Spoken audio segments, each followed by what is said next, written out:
Hello and welcome to SalesHub's webinar series on Hubspot CRM. My name is Jim Buchan, CRM consultant for SalesHub, and in this video we're going to be talking about the basic foundation principles of any CRM system, that of the contact and company data that reflect all of your sales activities. To get started, we're going to log into the CRM system and select contacts, which you see here at the top of the screen. Once we do select contacts, you can see that we have 5 fields at the top that list all the contact or people data that relate to the companies within the system. If we wanted to change any of these fields in any way, shape, or form, we would just click on the tab here at the top right, click Edit Columns, and we can either remove or change, or we can add fields as we so fit. So if I wanted to add, let's say, country, I would just simply drag it over to the left, click Save Changes, and it would be added to the data grid. If I then wanted to move that within the data grid here as a second field, I would simply do so by dragging and dropping it over. If I wanted to sort, for example, the name, which is currently sorted right now by create date, I would just simply click on the field and the data would be sorted. If I wanted to further segment the data, let's say for example by city or by phone, I would just simply type in the field that I'm looking at. So if I wanted to, let's say, go for a particular area code, I would type in phone, select the field, type in the area code, and once I click Add Filter, the data would be segmented for all the listings that I have within the Toronto area. I can then save this just by typing in Toronto, for example. I'll get it, Toronto, there we go. And that's going to be added to my list here at the top. Let's just go back to all contacts. And here's all the contact information back to where we were before, sorted by name. The Hubspot CRM system also gives us the ability to export data in a number of different formats, including the ones you see here, and that is then emailed to the contact that we have on record. Alternatively, we can send it to another email address if we choose to do so.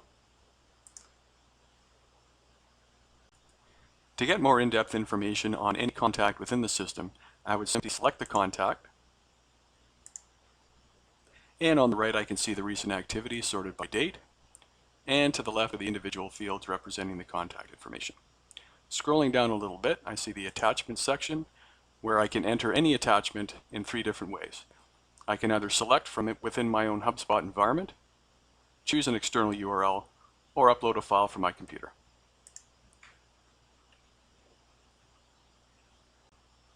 HubSpot also gives us the ability to add files right within our Google Drive. And to do that, we would simply scroll down to the bottom of the page, click the Enable Drive button, and transfer our files that way. The interesting thing about the HubSpot CRM system, particularly for contacts and company information, is the ability to change the data in just one place. So we don't have to look for a Save or Commit button anywhere else in the page layout. We would simply go to the respective field, enter the new data, and just hit Save once. We can also change the order of any of these fields simply by dragging up or down. And if we choose to remove a field, not from the actual data itself, but just from the page layout, we can do that by selecting the field and dragging it down to this red box here. Should we wish to add it again, or any additional field for that matter, we would simply click on Manage Properties, look for the field in question, drag it over to the left, and click Save Changes.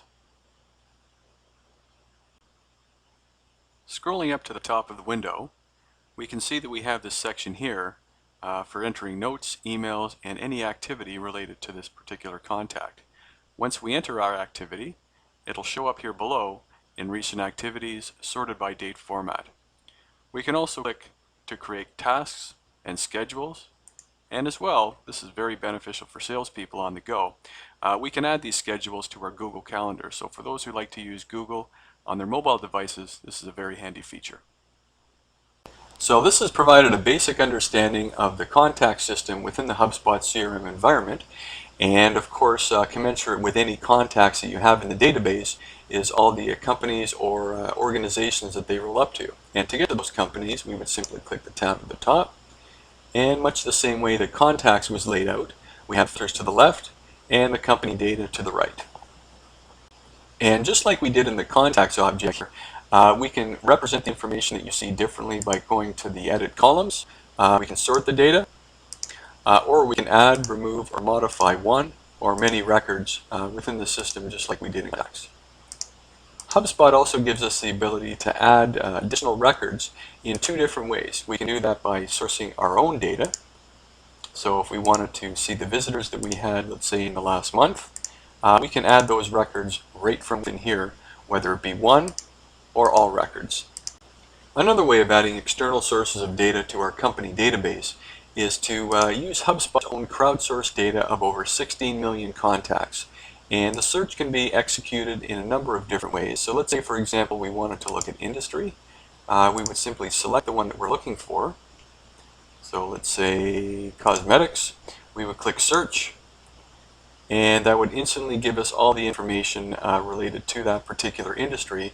And by clicking the plus sign here, that would then be added to our database.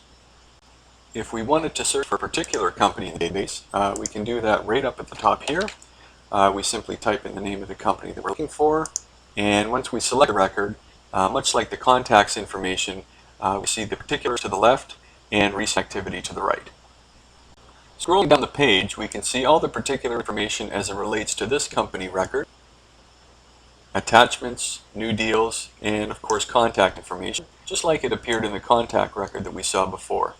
But interestingly enough, HubSpot also gives us the ability to look at competitive data or competitive companies as it relates to the industry that we search for. We can then add that just by clicking the plus sign here, and the individual contacts we can add as well. Scrolling back up to the top of the page, if we wanted to enter any activity as it relates to this particular company, we would do so here in this box the same way we did in the contacts object, with the exception, of course, is that there's no email or call tab as they are contact related. So, at a high level, this now concludes the walkthrough of both the contacts and companies object within the HubSpot CRM. We'd like to thank you for watching, and if you'd like more information on Sales Hub, please visit us at www.saleshub.ca. Thank you.